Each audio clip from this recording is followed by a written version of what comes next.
Muy bien. Voy a tratar, ustedes saben que yo me entusiasmo con esto, con una barbaridad, entonces voy a tratar de estar atento con los tiempos para dejar un espacio para las preguntas y respuestas, porque si no, podemos pasar todo el toque de queda aquí eh, entreteniéndonos.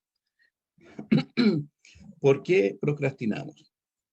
¿Qué es la procrastinación? La procrastinación es, de alguna manera, a veces el hábito inconsciente de postergar muchas actividades que nosotros quisiéramos y necesitamos hacer en un momento puntual, y las vamos postergando, vamos dilatando el tiempo. Y esto es sumamente común. Todos, de alguna manera, más o menos, procrastinamos. Algunos le damos, nos dura un poquito tiempo nomás esto de postergar y entramos en la acción. Pero en general esto es muy común. Es muy común que cuando uno tiene que hacer algo, realizar alguna actividad, preparar una presentación, realizar una tarea, hacer un trabajo, la primera tendencia es a dilatarlo, a esperar un poco. Vamos a hablar un poquito de esto, espero que les pueda ayudar. Te necesito. Aquí se da una lucha entre tu cerebro racional y tus otros dos cerebros, que es el límbico, que está relacionado con las emociones. Como en una charla anterior les expliqué cuál era el proceso de funcionamiento de los cerebros, y el cerebro reptiliano, que es el más primitivo. Ustedes saben que el cerebro reptiliano es el primero que se forma desde el feto en adelante. La función de ese cerebro reptiliano es cubrir nuestra sobrevivencia. El tema es que este cerebro reptiliano no ha evolucionado y se ha mantenido siempre en los extremos de estar alerta percibiendo peligros, lo que significa que funciona mucho desde el miedo, desde el riesgo. Bueno, este cerebro reptiliano es el que nos ha permitido llegar hasta el día de hoy, porque va guardando memorias y va entregando información, y así vamos evolucionando de dónde tenemos que evitar riesgos. El tema es que, tal como yo se los he mencionado, ¿no?, en otra charla que les he dado, el cerebro no interpreta qué es real, qué es simbólico, qué es virtual. Para el cerebro todo es real. Entonces, también de pronto hay situaciones que no son de peligro de vida o muerte, pero que este cerebro reptiliano lo lee como si lo fuera, como si fuera de vida o muerte. Por ejemplo, que tú te trences en un momento en una discusión con tu jefe, de tu trabajo depende el bienestar de tu familia, eres la única persona que trabaja para su familia, y te trenzas en una discusión con el jefe. Inmediatamente se va a activar en ti todo lo que tenga que ver con sobrevivencia. Va a venir esta idea de que puedes perder el trabajo, que vas a quedar sin comida, que tus hijos van a quedar sin comida, pero la manera en que lo vas a vivir va a ser como si fuera un hecho de vida o muerte. Y eso también significa que biológicamente también lo vas a sentir. Y no estás frente a un mamut, no estás frente a un león, no estás frente a un depredador, simplemente estás frente a un otro ser humano que tiene un cargo de jefatura y que simplemente es una discusión. Pero el cerebro lo está leyendo como si fuera de extremo. Bueno, cuando procrastinamos pasa más o menos igual. Cuando estamos postergando las cosas, no lo hacemos racionalmente. Esto es a través de una sensación. Tú no piensas racionalmente y no dices, voy a postergar deliberadamente esto, y deliberadamente no lo voy a hacer, no lo voy a hacer. No, no, tú primero tienes una sensación de alejarse, una sensación de este no es el momento, pero primero viene una sensación, lo que vuelve a comprobar que finalmente lo que se concreta en nuestra vida, en nuestras acciones, no son las cosas que nosotros pensamos, sino que son las emociones que sentimos. Racionalmente yo puedo saber que tengo que hacer esta actividad, pero algo siento, alguna inquietud que me hace desviar mi foco de atención. Y eso no es racional, eso es emocional e instintivo. Racionalmente sabes qué es lo que debes hacer, sabes lo que te propusiste racionalmente, pero sentiste ganas primero, por ejemplo, y aquí empiezan los autosabotajes, que son muy sutiles, pero es una forma de escapar. Tenías que hacer algo y de repente dices, lo voy a hacer, pero primero voy a ver un capítulo más de la serie que estoy viendo en Netflix. ¿Ya? O después vas por un jugo, un sándwich, termina el capítulo, tú dijiste que debías terminar el capítulo y después ibas a realizar la actividad que tenías que hacer, termina el capítulo y dices, a ver, voy a mirar mi WhatsApp, los mensajes. Y ahí ven los mensajes de los grupos y comienza este proceso de dejar de dilatar, dilatar, dilatar. Como les decía, esto no es consciente, esto es inconsciente y está muy, muy unido a la sensación, lo que me empuja a dilatar, a pesar que yo racionalmente sé y me pongo nervioso porque se me van a pasar los plazos, sé que va a llegar a esa fecha y no lo hago es porque viene una sensación emocional y biológica, que lo voy a explicar un poquito más adelante, y biológica, que me hace dilatar esta situación. Entonces lo que siente es que debes alejarte del riesgo y del peligro. Simbólicamente eso es lo que está pasando. Cuando yo procrastino, cuando comienzo a distraer mis tiempos en otras cosas y no es lo que tengo que hacer y me autoengaño, me autosaboteo, lo que está pasando ahí en ese momento es simplemente que estoy percibiendo que el realizar esa actividad tiene un riesgo y inconscientemente me estoy distanciando de ese riesgo. Entonces tu mente racional sabe perfectamente lo que quieres hacer, lo que debes hacer, ya lo tienes planificado, sabes los propósitos que busca con lo que vas a hacer, sabes el beneficio que puedes tener al hacerlo. Por ejemplo, si tienes que terminar un trabajo, te llevaste el trabajo para la casa y viene un fin de semana largo, normalmente la gran mayoría de las personas no se ponen a trabajar de inmediato. Aparecen todas estas sensaciones y comienza esta postergación. Sabes lo que quieres, qué es el beneficio que hay detrás de eso, es parte de tu trabajo, está listo para actuar, tu cerebro racional está listo para actuar, pero está esperando tu orden. ¿Y cuál es la orden? Que ya emocionalmente tú sientas las ganas de hacerlo. Sentir las ganas de hacer algo no es racional, es emocional, son sensaciones incluso biológicas. Entonces la confirmación de vamos a la acción ahora no llega. Y el problema que tenemos ahí, y esto es súper importante que ustedes lo anoten ahí con fuego en su corazón, es que cuando yo produzco esta incoherencia entre lo que estoy pensando y lo que yo estoy sintiendo, si esto lo hago repetitivo, es muy probable que comience a vivir un proceso de desvalorización. Y esa desvalorización, como ustedes saben, si llega a ser en un momento lo suficientemente intensa, esa desvalorización se podría somatizar en algún órgano de mi cuerpo o se podría somatizar en alguna situación de mi vida.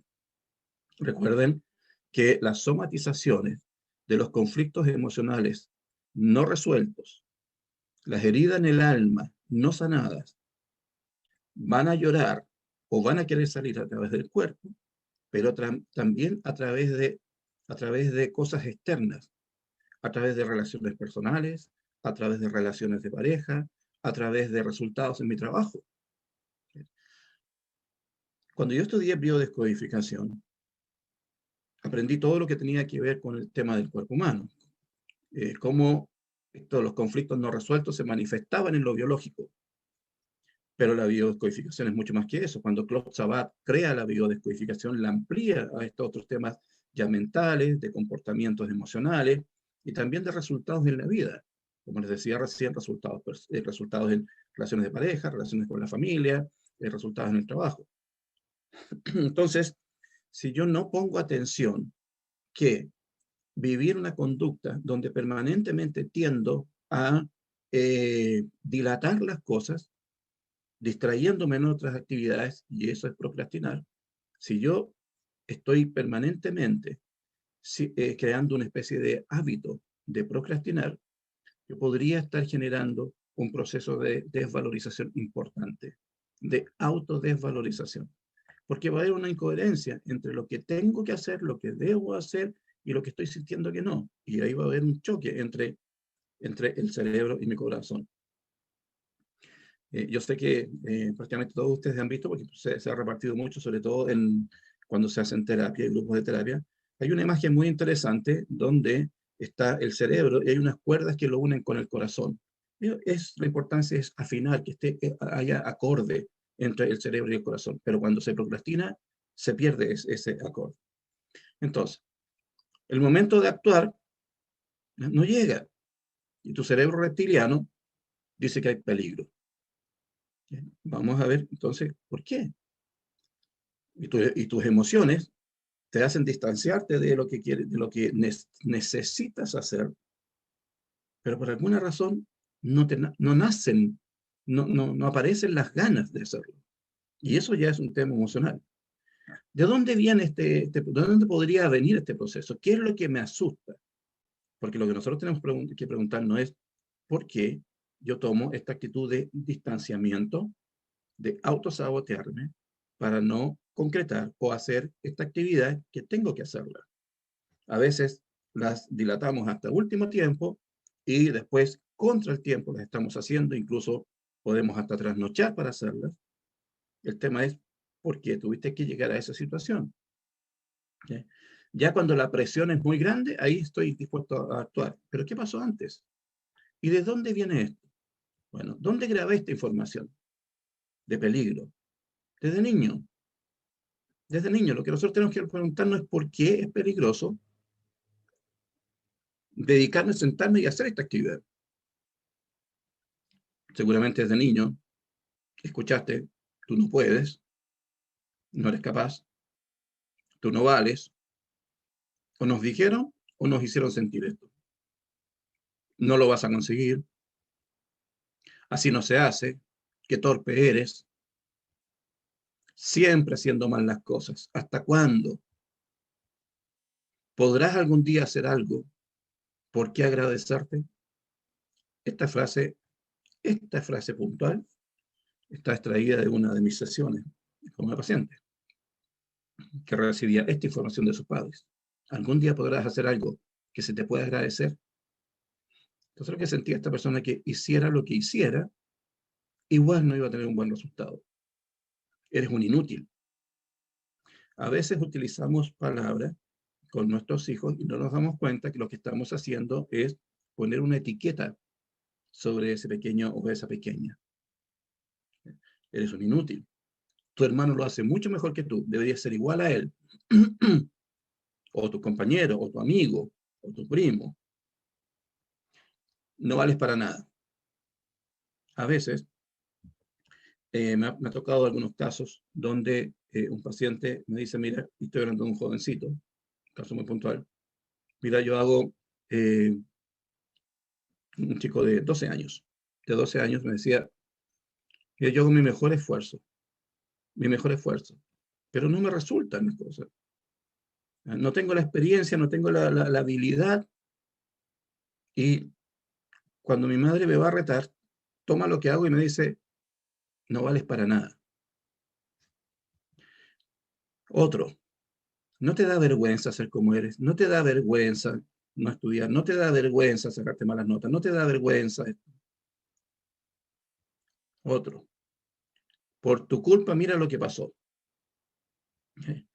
Por tu culpa, este también sacado una sesión, por tu culpa voy solamente a pasar vergüenzas al colegio, porque no eres capaz de cumplir esto, esto y esto otro.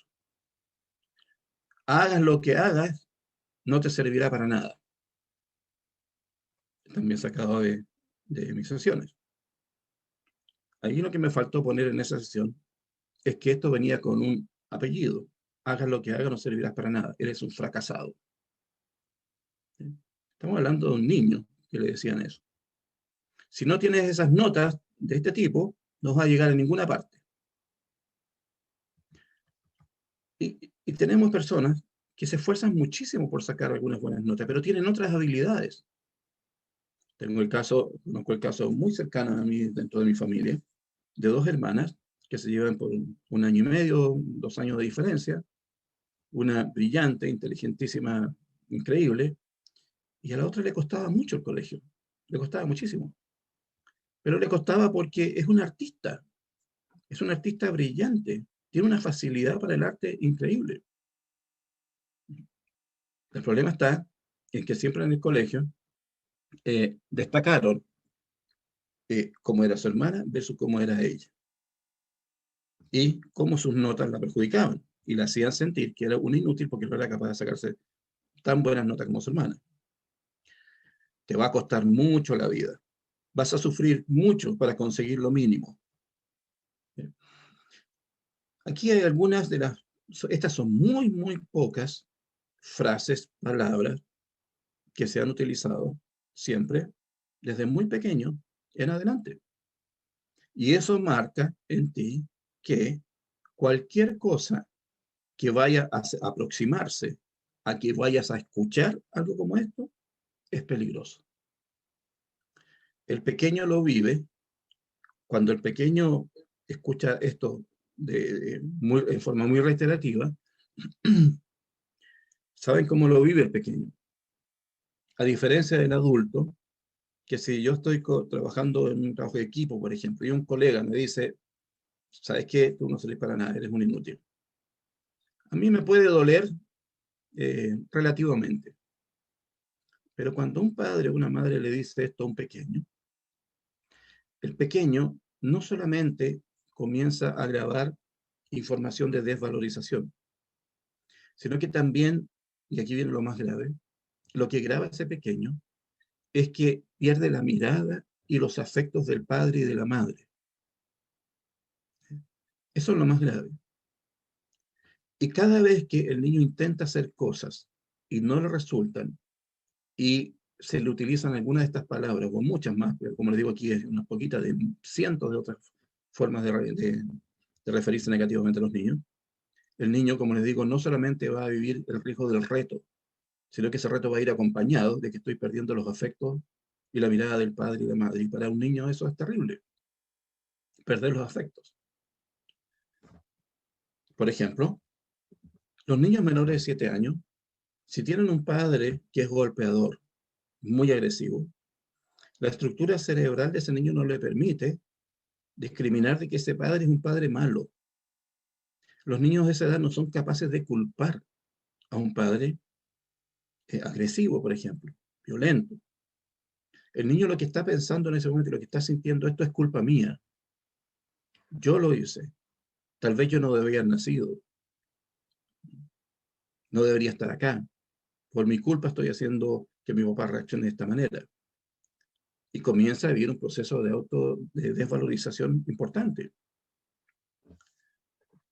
Entonces, todo lo que tenga que ver con una actividad que me pudiera aproximar a una crítica, a una frase descalificadora, a alguna frase que me haga sentir abandono, rechazo, que me ponen al margen, que pierdo afectos, que me dejan de hablar. Si yo lo viví cuando pequeño, cuando tengo una actividad, el cerebro por relación, como yo le expliqué en otra charla que les di, por el cerebro, recuerden que funciona en base a relaciones. El cerebro no responde. Ninguna actividad que tú hagas, desde las más mínimas hoy día hasta la más compleja, el cerebro no improvisa. El cerebro va a ir a buscar una referencia. Esa referencia es lo que grabaste antes y en base a esa referencia va a responder. Por eso, yo que tengo 4 hijos, frente a un mismo conflicto, los 4 van a reaccionar distintos. Los 4 fueron criados por los mismos padres, el mismo colegio, el mismo hogar, todo. Pero nacieron en fechas distintas, tienen nombres distintos, fueron embarazos distintos, entonces tienen una información distinta, no son iguales. Por lo tanto, un conflicto, los 4 lo van a vivir de manera diferente. Entonces, si yo permanentemente, cada vez que hacía algo, recibía descalificaciones, me ponían al margen, sentía abandono, porque cuando el padre me deja de hablar, o la madre me deja de hablar y me da la espalda, el pequeño vive abandono. Si pierdo, a través de eso pierdo los afectos, los cariños, la mirada del padre y la madre, bueno, obviamente, cualquier cosa que me acerque a eso no lo quiero volver a vivir. No lo quiero volver a vivir, no lo quiero volver a sentir principalmente. Y eso lo graba tu cerebro reptiliano. ¿Okay? Muy bien. La frustración no viene por no alcanzar, ya como adulto, la frustración no viene por no alcanzar tus propios sueños. sino de ni siquiera poder comenzar a perseguirlos. Yo les decía a ustedes que este tema de procrastinar hay que ponerle mucha atención y poder trabajarlo, porque si se transforma en un hábito para nosotros, cada vez va a ser más intenso el que sigamos procrastinando y ampliando las actividades que deberíamos hacer. ¿Por qué? Porque vamos a comenzar a vivir un proceso de autodesvalorización. Y una de las razones es esta, que inconscientemente, cuando nos sentimos un poco angustiados por tener esta presión encima, la verdad es que la frustración no viene si alcanzo no hacerlo. La frustración viene más por esa sensación inconsciente, pero que se siente, de ni siquiera ser capaz de comenzar. Por otro lado, tu mente es adicta al placer, lo que significa que todo lo que te saque de un estado de placer, tu mente va a actuar para un autosabotaje. Tenemos entonces, por un lado, los programas que grabamos desde pequeño, todas esas frases, todas esas etiquetas, todas esas palabras que nos hicieron sentir riesgo, peligro, abandono, rechazo, pérdida de afecto, pérdida de la mirada del padre, todo eso. Además, tenemos una mente que es adicta al placer. Porque si yo me llevo un trabajo para la casa, eso significa que lo voy a tener que hacer en horario que es un horario de mi vida, es un horario de mi descanso, un horario de mi familia. Por supuesto, no va a ser placentero tener que hacerlo. Entonces, cualquier cosa que me saque de cierto grado de placer va a generar también este autosabotaje de comenzar a distraerme perdiendo el tiempo en otras cosas. Ante un peligro real, imaginario o simbólico. Cuando vives un peligro, hay tres formas de reaccionar. O te paralizas, y ahí lo que significa que comienzas a dejar pasar el tiempo, dejas pasar el tiempo, dejas pasar el tiempo, ni siquiera buscas un distractor o un justificador, sino que simplemente paralizado. Por ejemplo, que te vayas, te acuestes y te quedes pegado en Netflix, una tras otra, tras otra, tras otra, tras otra, solamente paralizado. La otra forma de reaccionar es huir. Y ahí viene la procrastinación. ¿Por qué? Porque empiezo a autoengañarme, llenándome de otras actividades para hacerme sentir que estoy haciendo algo y que porque estoy haciendo algo es que no hago lo primero que tenía que hacer. Pero es un autoengaño, es una forma simbólica de huir. O la otra forma es atacar. ¿Y qué pasa? Quejo, discuto, peleo, critico, despotrico contra todo el mundo, ando malhumorado, mal genio, no se me puede decir nada. Pero es una forma de rechazo también, de una forma de distanciarme de este peligro imaginario. Estas son las tres formas que tiene la naturaleza de reaccionar. Un animalito cuando se siente en riesgo tiene estas tres formas de reaccionar. Una de estas tres, o se paraliza, o huye, o ataca. Bueno, recuerden que cuando nosotros vivimos cierto nivel de estrés, tu cerebro reptiliano va a estar atento porque lo va a tomar en cuenta como que estás en peligro de vida o muerte. Esto se graba cuando, esto se agrava mucho más, se hace mucho más intenso cuando no tenemos un límite, cuando no tenemos una presión.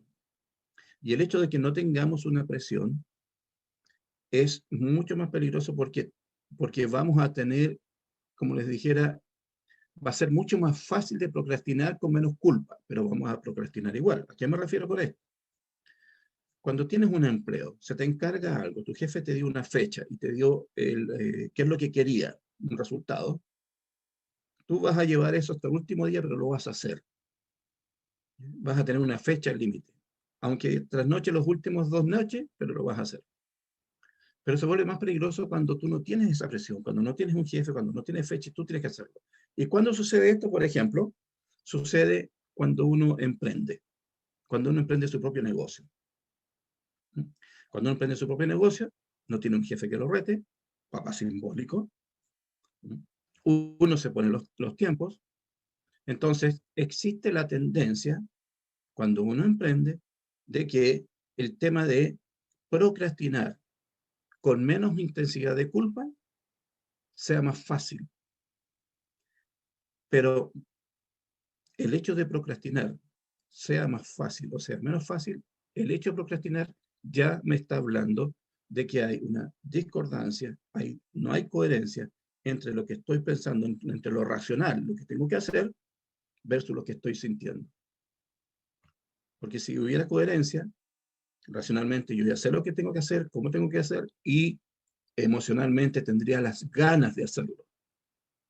Si no está pasando eso, entonces recuerden, hay incoherencia y hay un corte, y hay una desconexión entre lo racional y lo emocional. Y eso sí o sí, sea que lo haga de forma relajada o intensa, siempre me va a llevar a un proceso de autodesvalorización.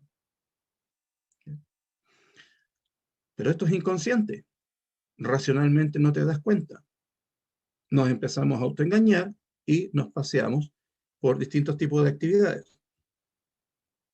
Solo sientes que es mejor hacerlo después, porque hacerlo ahora es incómodo. Si lo hago de inmediato, como yo siento lo que piense, siento cierta incomodidad, entonces eso es lo que termina prevaleciendo. Y para autoengañarme, para evitar poner eso en mucha evidencia, me distraigo en otras actividades. Y aquí viene algo importante. Tu cuerpo biológicamente actúa en coherencia a lo que sientes. Por lo tanto, va a ser más fuerte. ¿Qué significa esto? Cualquier pensamiento, por muy pequeño que sea, pero principalmente cualquier emoción, por muy pequeña que sea, siempre, siempre, siempre va a provocar una reacción biológica, lo que significa que físicamente vas a tener sensaciones físicas. Por ejemplo, cuando uno tiene hambre, hay sensaciones físicas del hambre.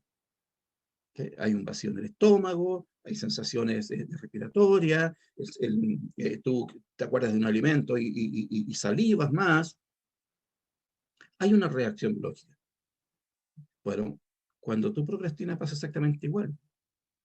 Comienzas a tener una reacción biológica. Hay movimientos químicos, hay movimientos hormonales. ¿Y por qué es importante eso? Se los voy a explicar en el siguiente. Esto es sumamente importante, porque si yo no soy capaz de reconocer que si mantengo este hábito a través del tiempo, voy a terminar siendo adicto a procrastinar. ¿Y por qué me voy a ser adicto a procrastinar? Porque un pensamiento y una emoción generan reacciones físicas, emocionales. Yo físicamente siento eso. No es solamente que no sienta emocionalmente las ganas de no actuar, sino que biológicamente se me hace el cuerpo más pesado, ¿cómo se llama? Todo se hace como más lento, que me pongo puedo ponerme, por ejemplo, muy tenso. Hay una reacción química, hormonal y física importante. Si tú perseveras en esto, te vas a acostumbrar a estar sintiendo esos movimientos químicos. Te vas a acostumbrar, aunque sean perversos. ¿Y qué va a pasar con eso? Va a pasar que vas a tender a repetirlo, porque como te vas a familiarizar con esos movimientos químicos biológicos, te puedes hacer adictos. Te puedes hacer adicto a querer volver a sentir eso. Entonces, ahí, ¿qué va a pasar? Que vas a comenzar a procrastinar con otras cosas que tal vez no tienen la importancia de un trabajo grande que te entregaron o de una actividad grande. Que empiezas a procrastinar hasta en actividades domésticas y te empiezas a distraer en otras cosas. Esto le pasa mucho a los jóvenes, por ejemplo, que cuando no se les crea un hábito, a ellos después se les hace muy difícil volver a crear esos hábitos, porque incluso ya tienen una cierta adicción a no hacer su pieza, a no cumplir con sus deberes, a no sé, aportar en la casa, en el aseo, por ejemplo. Ya físicamente sienten la incomodidad. Por eso, la desprogramación es una actividad en la que hay que perseverar hasta que se internalice esta nueva información. Si yo tengo la costumbre de dilatar permanentemente las cosas, no he logrado el hábito de realizarlas en forma instantánea. Ideal siempre es no hacerlo obligado. ¿Okay? ideal es encontrar un sentido a lo que yo voy a hacer, porque si lo hago obligado, estoy creando también otro patrón de sobrevivencia, de peligro. ¿Por qué? Porque mi cerebro va a leer. Cuando yo hago algo obligado, mi cerebro va a leer y me va a poner en estrés. Va a leer en que estoy en riesgo, que estoy en modo lucha o huida. Y resulta que no estoy en modo lucha o huida. Simplemente tengo que terminar un trabajo que mi jefe me dio y voy a ocupar el fin de semana. No estoy frente a un mamut, no estoy frente a un asaltante. Entonces, la idea es que siempre, si yo voy a hacer algo que me saca de la rutina, que normalmente eso es lo que, eso es, ahí es cuando parte esta tendencia a procrastinar, algo que me saca de la rutina. Si yo voy a hacer algo que me saque de la rutina, siempre es importante que ustedes puedan darle un sentido a eso. Que vamos a ver en algún momento cómo se puede hacer eso. ¿Okay? Entonces, por eso es importante estar atento con qué facilidad yo procrastino y en qué tipo de situaciones yo procrastino, en qué tipo de situaciones yo me autoengaño y comienzo a dilatar, con qué frecuencia lo hago. Lo hago en cosas muy importantes, lo hago en cosas medianamente importantes, o ya lo estoy haciendo con cosas muy domésticas, que son casi de rutina semanal, diaria, y siempre me estoy desviando, le hago el quite y me distraigo en otras actividades. Es importante que se hagan esa pregunta, porque ahí va a depender cuál es la habitualidad con la que tú estás procrastinando, porque esa procrastinación significa entonces que ya creaste un hábito que está generando una adicción también a procrastinar. ¿Por qué? Por sentir esas sensaciones físicas. Tu conflicto emocional de miedo activará dos órganos. Cuando yo, como les decía, si yo voy a procrastinar es porque simbólicamente estoy sintiendo que hay un riesgo en lo que voy a hacer, hay un estrés.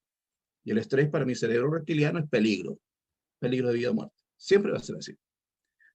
Cualquier nivel de estrés, cualquier cosa que me saque de un estado normal, mi cerebro reptiliano lo lee inmediatamente como peligro de vida o muerte.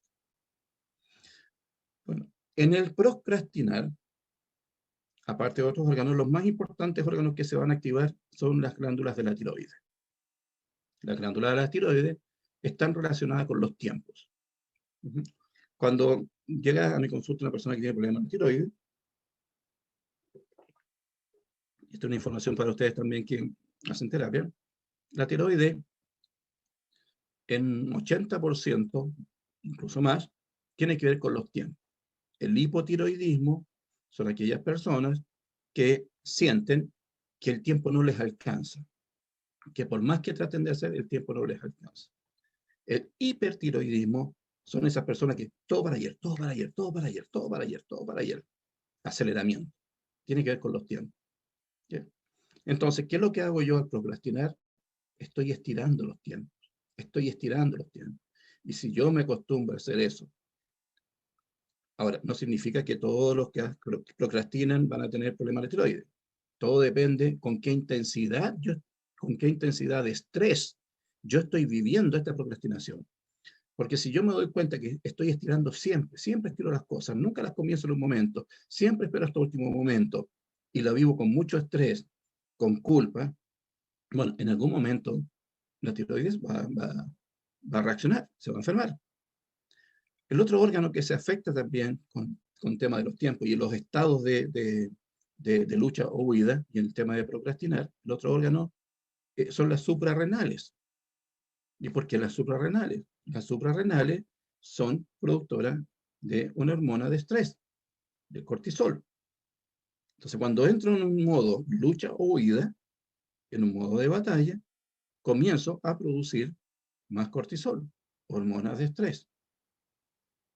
Entonces, por mucho que yo me ocupe en distintas actividades, yo tengo en mi cabeza, mi cerebro racional me está diciendo a cada rato, a cada instante, me está diciendo, recuerda que me avisaste que tenías que hacer algo, me dijiste que tenías que hacer algo, me dijiste que tenías que hacer algo, y no lo hago, no lo hago, no lo hago, me voy a generar un estrés, voy a estar permanentemente con... Y es cosa que ustedes hagan el siguiente ejercicio, recordar en un momento que ustedes estiraron el tiempo, y después en algún momento dijeron, no, ya definitivamente no puedo esperar más. Ya se me pasó la mano, se me viene todo encima, y entra ese nivel de estrés, de desesperación, porque ya me queda poco tiempo, ¿cómo lo voy a hacer? No debía haber hecho esto, y nos ha pasado a todos. No debía haber esperado tanto, debía haberlo hecho, y empiezan las culpas. Bueno, ahí entró el tema de las suprarrenales. Entonces, estos dos órganos se pueden ver afectados si la forma en que yo vivo esta procrastinación de estirar los tiempos y estos niveles de estrés son lo suficientemente intensos, cargados de culpa y con mucho estrés, se podrían ver afectados estos órganos. ¿Okay? Bueno, el cerebro es unidireccional. ¿Qué significa eso? El cerebro no puede pensar dos cosas al mismo tiempo. Va de uno en uno. Okay. La acción y dirección que tu cerebro racional va a tomar dependerá de la información emocional que tú le transmitas. ¿Qué significa esto? Yo tengo que hacer este trabajo que me encomendó mi jefe. ¿Okay? Pero mi emoción está en otro lado. Mi emoción está en que no tengo ganas, no quiero, estoy molesto. Bueno, ahí va, como les decía recién, vamos a entrar en conflicto con el cerebro racional. El cerebro racional no te va a acompañar en eso porque ya tiene una información que va en una dirección y tú emocionalmente estás yendo en otra. No hace más de una cosa a la vez. El cerebro, como decía, no hace más de una cosa. Simultáneamente no puede estar pensando en dos cosas. Es unidireccional. Tú lo entrenas consciente o inconscientemente y de esa manera, con el entrenamiento sistemático, lo haces construir redes neuronales que son las que después funcionan en automático. ¿Qué quiere decir esto? Como les decía recién, si yo no pongo atención a que tengo facilidad de procrastinar, que esto se ha ido intensificando, que además se ha ido extendiendo a otras actividades, si yo no pongo atención y no entreno a mi cerebro para detener eso, yo voy a crear una red neuronal, lo que va a significar que aparte de las sensaciones químicas y biológicas que voy a recibir, que voy a sentir, el cerebro va a crear una red neuronal para que esto funcione de forma automática. Ejemplo, cuando tú aprendiste a conducir, tú enseñaste a un grupo de neuronas cómo organizarse. Había una neurona que sabía lo que era el volante, otra neurona que sabía lo que era el primer cambio, el segundo cambio, marcha atrás, y en la práctica tú les enseñaste a organizarse. Y después que ya aprendieron a organizarse, hoy día tú conduces en forma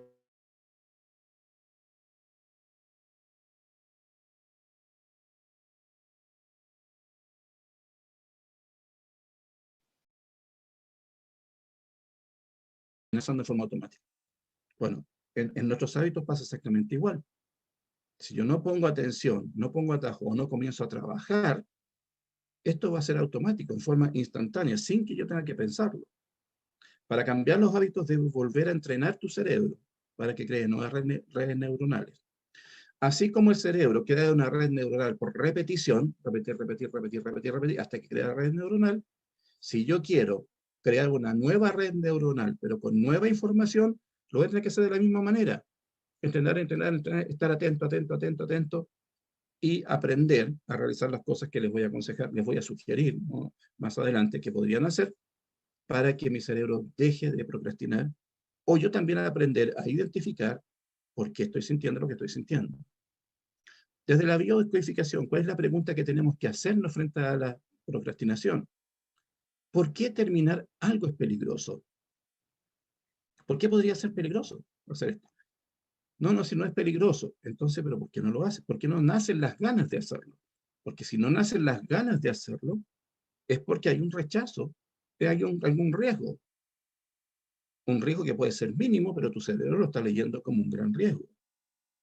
¿En qué momento de mi vida grabé esa información de que terminar las cosas puede tener un riesgo, puede tener un costo? Y ahí yo te aseguro que vas a tener mucha historia de la adolescencia para atrás, especialmente en la niñez. Y tratar de recordar cuáles fueron esos momentos en que tú viviste que cuando terminaste cierta actividad, no fuiste bien compensado, no fuiste bien atendido. Por ejemplo, si estabas pequeño y te esforzaste mucho con hacer un trabajo, te esforzaste bastante, pusiste toda tu energía, un niño, una niña pequeña, y llegas al colegio muy contenta, muy feliz para mostrar tu trabajo, y el profesor toma el trabajo y dice, y esta basura, esto no sirve para nada. Ese es un golpe emocional muy fuerte para mí, que lo más probable es que después lo estés repitiendo cuando tengas que realizar un trabajo, y entonces la pregunta es, ¿por qué? es peligroso terminar algo. Y tiene que estar asociado en qué momento de mi vida, cuando terminé algo, no me fue bien. ¿A qué le temo realmente? Preguntarse eso. Cuando tú vas a procrastinar, siéntate un instante, tómate un momento y diga, a ver, ¿por qué tengo este miedo?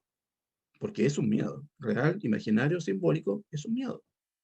¿Cuándo me pasó algo parecido? ¿O a qué le temo realmente? Y aquí un tips que le quiero entregar. Úsenlo ustedes y también úsenlo con sus pacientes. Cuando estén viviendo ese momento, ¿qué es lo que hago yo con un paciente? Le digo, a ver, anda ese momento, anda ese instante, conéctate como si fuera hoy día mismo, como si fuera en este instante. Trae todas las emociones que estabas sintiendo, todo lo que estás sintiendo, tráelo. Y hago que la persona se conecte a ese momento. Y en ese momento le pregunto, lo que estás sintiendo, ¿qué edad tiene con lo que estás sintiendo? Porque yo le puedo asegurar que el 90% de las veces la persona está sintiendo una emoción que no sentiría un adulto. Esa emoción no es de un adulto. Procrastinar no es de adultos. Yo procrastino porque grabé en mi infancia, en mi adolescencia o en el útero, grabé una información. Entonces, la forma en que yo voy a reaccionar, por ejemplo, si, volviendo a este tema del trabajo que me dio el jefe para la casa, si mirar solamente eso me da angustia, bueno, yo no tengo la edad de adulto que tengo en ese momento. Yo tengo otra edad, lo vamos a ver más adelante. Algunas soluciones sugeridas. Sugeridas, ustedes van a ir viendo. Sugerencias prácticas. Haz una lista de tareas. ¿Sí? Cuando no tenemos una lista de tareas, tú dices, tengo tanto que hacer mañana, tengo esto, esto, esto, esto, y no haces una lista, te vas a sentir agobiado y vas a comenzar a procrastinar. Van a haber cosas importantes que vas a empezar a dejar de lado. Prioriza esas tareas. Haz una lista de todo lo que tienes que hacer al otro día y haz una lista. Cuando tú te ordenas, para el cerebro es mucho mejor, recuerda que es unidireccional, es mucho mejor tener una orientación, decirle, mira, para allá vamos. No cuando hay caos, no cuando está todo encima y tú no sabes por dónde partir. Para allá vamos. Entonces, después también evita hacer muchas cosas a la vez. Más si tienes problemas, porque así te va a facilitar el procrastinar. Si tú te organizas, haces una lista, confeccionas una lista el día anterior, priorizas, bueno, con esto, con esto y con esto, y evitas hacer varias cosas a la vez, vas a evitar que tu cerebro te mande la información que estás en peligro y vas a evitar comenzar a procrastinar. Y ya sabes la consecuencia de procrastinar, un proceso inconsciente de autodesvalorización. Bueno, a partir de ahora, aprende a vivir consciente en el aquí y el ahora. Esto es súper importante. ¿Okay? Cuando yo trato de procrastinar, es una forma de evadir, de irme, de borrarme, de no estar ahí presente. ¿Okay? Ayuda mucho en que tú puedas aprender a estar en el aquí y el ahora. ¿Cómo se puede hacer eso de una manera práctica? Yo siempre trato de dar tips y algunas soluciones que sean muy prácticas, nada rebuscado y que no te quite mucho tiempo.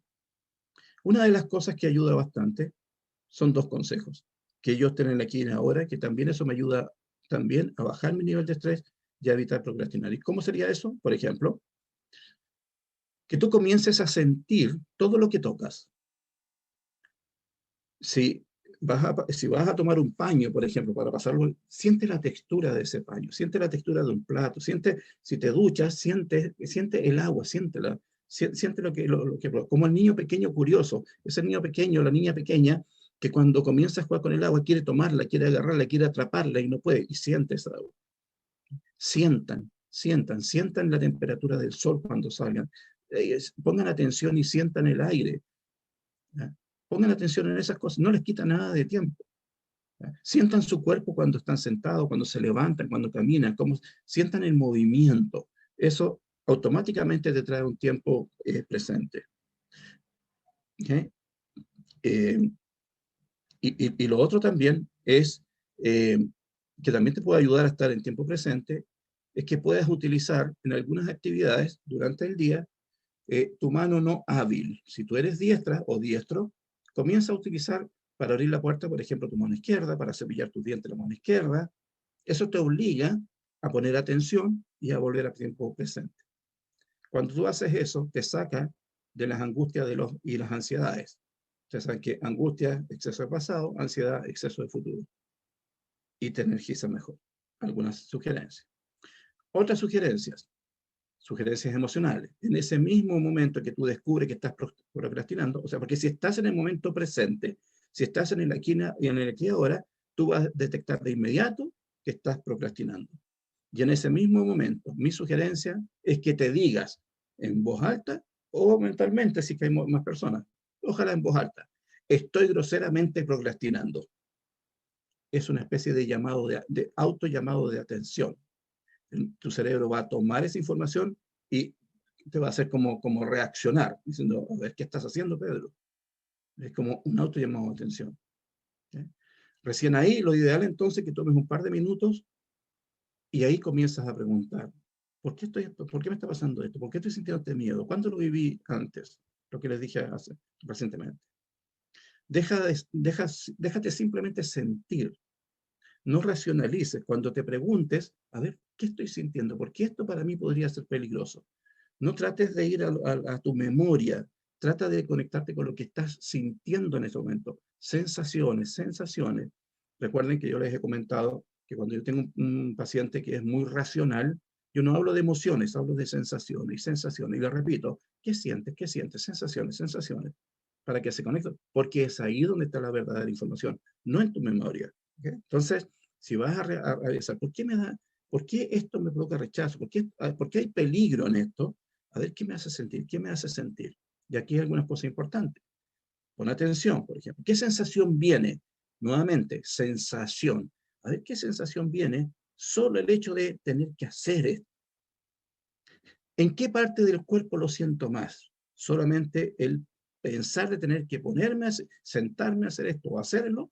¿Qué sensación y qué parte de mi cuerpo viene más? Esa sensación también, tercero, primero, ¿qué sensación viene? Segundo, ¿en qué parte de mi cuerpo? Y tercero, ¿a qué se podría asociar? A ver, esta sensación que estoy sintiendo es como de inseguridad, es como de vergüenza, es como de temor, es como de ansiedad. Y vas a lograr, si haces este proceso, vas a lograr identificar, no, esto es como que es como ansiedad, o no, esto es inseguridad. Entonces inmediatamente ande atrás y busca en qué momento cuando hiciste algo te hicieron sentir inseguro. ¿Okay? La decisión de romper las cadenas de la esclavitud emocional negativa es una decisión absoluta y estrictamente personal. ¿Okay? Yo siempre entrego información, entrego algunas sugerencias y bienvenido, pero hay que trabajarlas, hay que trabajarlas. Lo que yo les acabo de entregar, que ahora está aquí, en su cerebrito, ahora ustedes tienen que bajarlo a su sensación, a su emoción y a la práctica. ¿Okay? Y a la práctica. Eso significa, sean perseverantes. ¿Okay? Recuerden que procrastinar es un hábito que para cambiar un hábito yo necesito repetir el hábito que quiero implementar por mucho tiempo. Para cambiar un mal hábito, lo que yo necesito es crear un nuevo hábito. No se lucha contra el mal hábito. Ahora, en este caso de procrastinar, yo tengo que mirar por qué me está dando miedo esto, por qué me hace huir. ¿Ya? Si yo descubro eso, ya voy a solucionar. Pero el tema es, ¿y qué voy a hacer ahora con esta información? Entonces, cuando yo veo a algún paciente, y se lo enseñé a mis alumnos, cuando el paciente hace el bioshock, logra tomar conciencia y se recupera, no es suficiente. Siempre le decimos después, ¿qué cambios vas a hacer en tu vida para que esto no se repita o se desplace hacia otro órgano? Entonces, esto es lo mismo. Ustedes ya tienen una información, procrastinar es un hábito que no nos ayuda, procrastinar es un autosabotaje, que ese tipo de autosabotaje eh, Ese tipo de autosabotaje nos provoca también una autodesvalorización permanente. Vamos perdiendo la credibilidad en nosotros, vamos perdiendo la energía de nosotros mismos, la confianza en nosotros mismos. Entonces hay que trabajar, y por eso les entregué esa sugerencia, que hay que trabajarlas, hay que trabajarlas, como cuando aprendiste a conducir. Trabajar, hasta que tu cerebro crea una nueva red neuronal y después funciona automático. Viene algo y tú inmediatamente ya sabes cómo vas a actuar. Siempre vas a actuar, siempre vas a actuar. Porque sí hay gente proactiva, no son la mayoría, pero sí hay gente muy proactiva. ¿Okay? Muy bien. ¿Alguna pregunta? Nos quedan, ya me entusiasmé de nuevo. Pedro, una consulta en relación a las Rosario. características. Hola, corazón, ¿cómo te va? Bueno, felicitarte. Yo creo que estamos todas como entretocadas de nuestro ser de procrastinación, pero también en el acompañar a otros y otras. La consulta es, por ejemplo, una persona que sí ha tenido papás que apoyan, que han tratado de no ser tan culpabilizadores y tal, pero tal vez podría también incluirse acá la falta de límites, o sea, demasiada como, por ejemplo, en lo escolar, como demasiada flexibilidad y bueno, sí, no importa, a pesar de esto. Absolutamente sí. Sí. Uh-huh.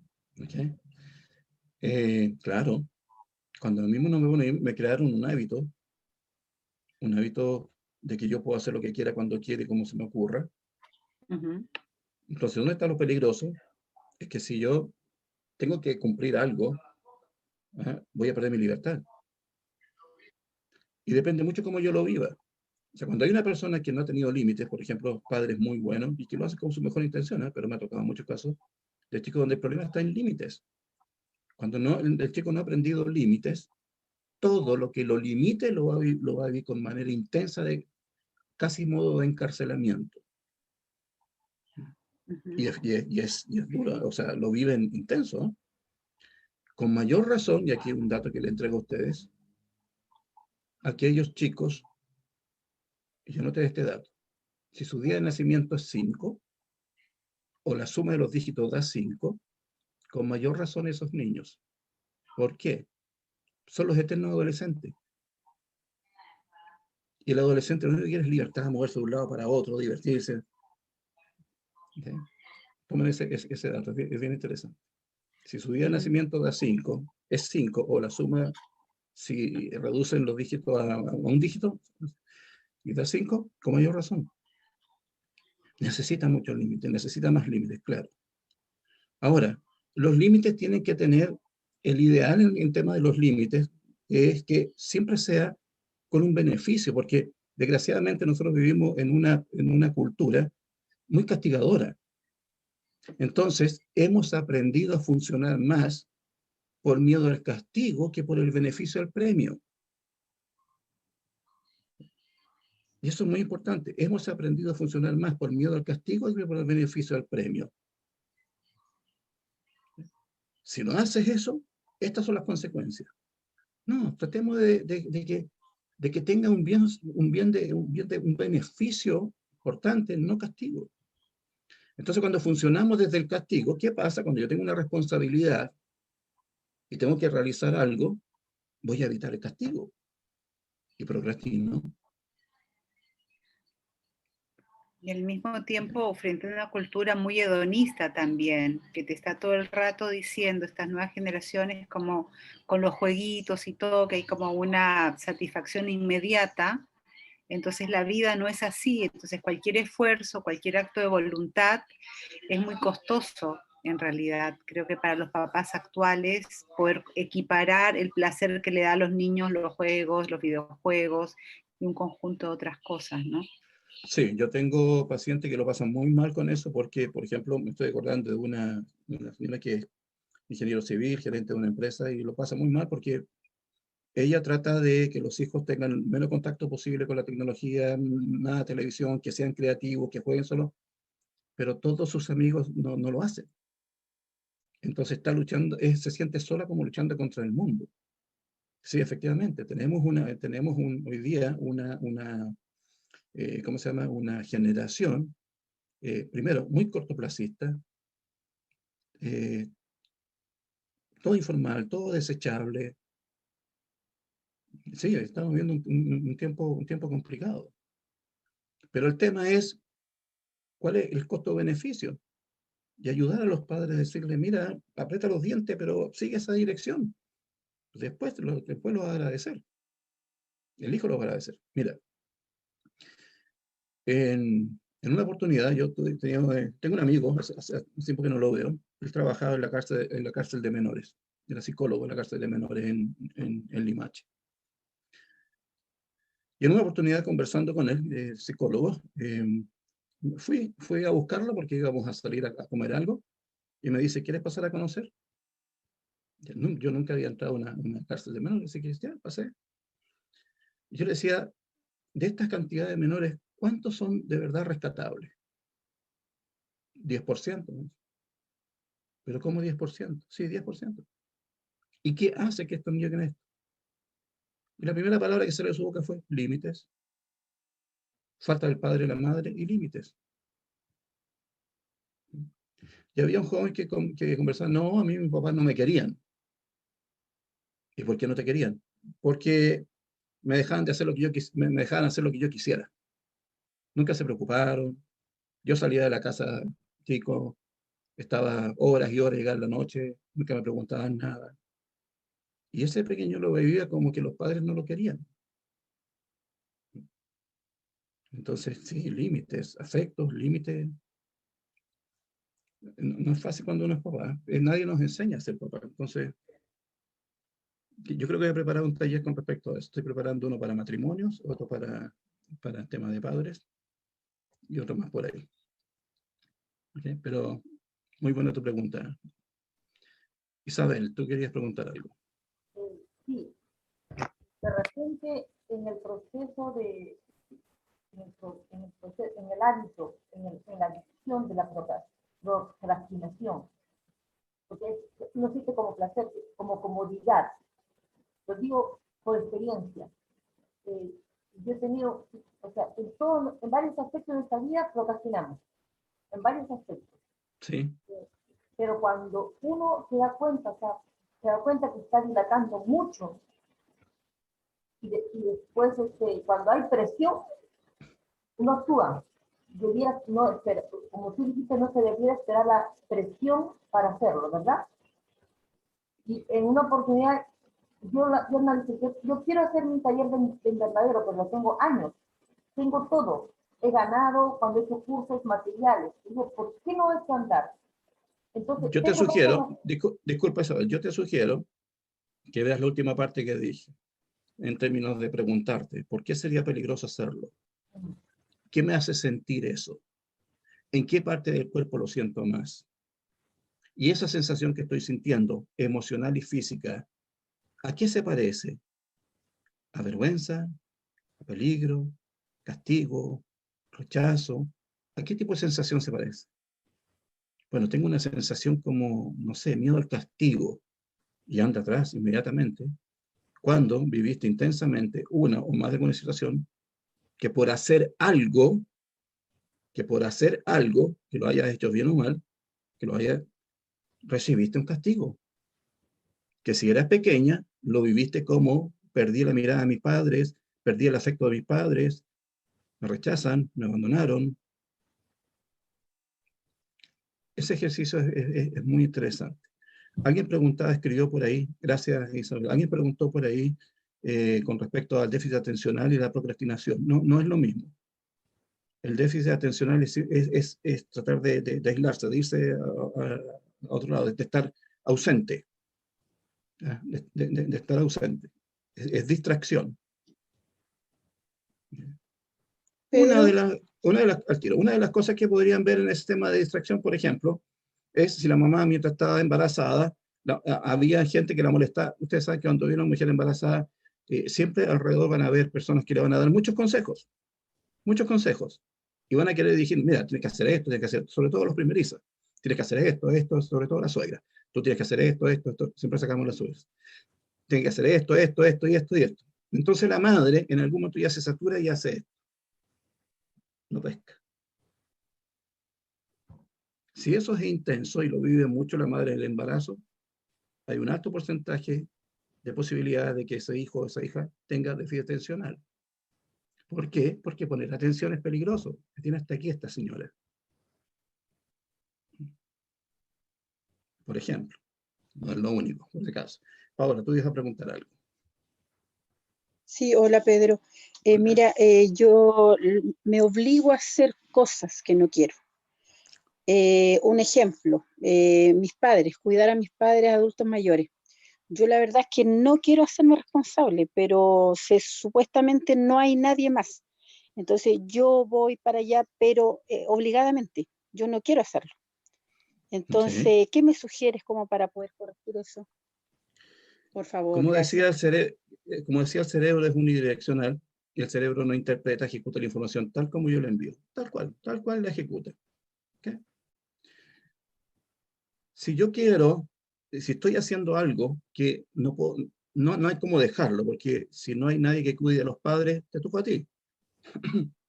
Pero no es lo mismo hacerlo porque tengo que hacerlo, porque eso sí o sí te va a traer consecuencias a nivel mental, emocional, biológico o de resultado en tu vida, porque vas a comenzar a grabar un nivel de estrés. Estás en modo lucha o huida. Estás en un estado de alerta. Eso significa movimientos químicos y hormonales, ya lo sabes. Entonces, ¿qué es lo que hago yo? Cambio el foco de atención del cerebro. El cerebro es como un niño pequeño. Es como un niño pequeño. Si yo lo dejo libre, va a hacer lo que quiera. Pero si yo lo direcciono, va a hacer lo que yo le estoy mandando. Por ejemplo, yo tengo un nieto de 3 años que si de pronto está haciendo alguna tontera o está, no sé, está a punto de destruir algo, yo digo, mira lo que descubrí acá. ¡Pum! Y cambia inmediatamente el foco de atención. Y deja hacer lo que está haciendo y viene corriendo. A ver qué. Y eso es lo más importante. El cerebro funciona igual. ¿Qué te sugeriría? Encuentra un propósito de por qué para ti es positivo realizar esa obra. Encuentra un propósito. Bien. Trata de encontrar un propósito. Trata de darle un sentido que sea elevado, un sentido que solamente pensar en el sentido, pensar en ese sentido, tu corazón salte. Entonces vas a hacer la misma actividad, pero tu Ganarme el cielo cerebro... me han dicho mucho. ¿Cómo? Ganarme el ¿Cómo? cielo me han dicho mucho. Que me voy a ganar el cielo. Sí, te lo vas a ganar, pero es mejor que te lo... Pero a mí es no me mejor que... interesa ganarme el cielo. Sí, te lo vas a ganar, pero es mejor ganárselo disfrutando que ganárselo con sacrificio. ¿Okay? Entonces, si a ti no te basta ganarte el cielo, busca otro propósito, dale otro sentido. Busca un sentido. Por ejemplo, ¿qué otro sentido podría ser? Por ejemplo, trabaja en tu genealogía y ve por qué, y trata de ver por qué a ti te tocó esta actividad. Porque no solamente estás cuidando a tus padres, estás sanando a tu árbol también. Entonces hay un propósito y un bien superior ahí también. Busca un bien superior, busca algo que cambie el foco de atención y le dé sentido a eso. Te aseguro que lo vas a disfrutar, de verdad que lo vas a disfrutar porque tu cerebro te va a mandar a hacer esa dirección. Pero además, y eso es bien interesante, ¿eh? Cuando cambiamos el foco de atención, y ese foco de atención es positivo y me motiva, yo elevo mi frecuencia, elevo mi campo energético. Y todas las cosas que estén a ese nivel van a comenzar a suceder en todo. Entonces van a aparecer personas muy importantes, proyectos tuyos van a empezar a funcionar, de la nada van a aparecer oportunidades, incluso en otras cosas. Entonces también este tema de vivir bajo cierto nivel de estrés baja nuestro nivel de frecuencia y por ley de atracción se llega a lo que... ¿Han escuchado ustedes este dicho de que cuando vienen una vienen todas? ¿Ya? Cuando vienen una vienen todas. Claro, estabas en este nivel, tuviste un traspié, pum, bajó tu nivel, por supuesto, por afinidad va a llegar lo que está acá.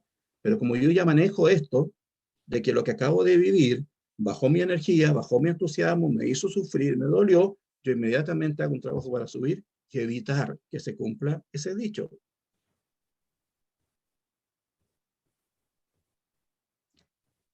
¿Entiendes? Entonces yo te sugiero que a ese niño que está ahí obligado haciendo algo, darle un propósito, darle un dulce, darle alguna motivación, darle una piñata donde se entusiasme. ¿Okay?